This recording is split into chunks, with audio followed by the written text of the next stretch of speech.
ఇదిగోండి డైసీ అయితే ఇలాగా గోర్లు అవి కొరుక్కుంటుందండి. అన్నం తినేసిన తర్వాత మంచం ఎక్కి ఇంక ఇది మంచం మీద ఉంటుందండి.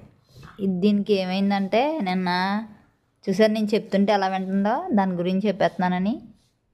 నిన్న ఏం చేసింది అనుకున్నారు, పడుకుని పోయిందండి. పడుకుని పోయి నేను అది పడుకుందని నేను ఇలా రెప్పేసాను అంతే. ఈలోపు ఏంటండి మొత్తుగా పడుకుని పోయి అటు తిరిగిందనమాట.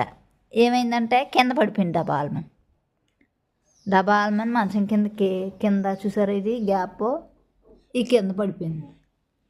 నేనేం నిద్రలో ఉన్నాను, ఇదేంటి ఎంత సౌండ్ వచ్చిందని చూస్తే నేను కంగారు పడిపోయి లేచిపోయేటప్పటికి ఇగోండి ఇలా తిరిగి దేక్కుంటూ వస్తుందన్నమాట. ఒక కాలు ఎందుకే మాట్లాడిపోయిందండి. నేను వెళ్ళిపోయాను, అయ్య బాబు ఏమైపోయిందని. ఆ కాలు అలా పట్టుకుని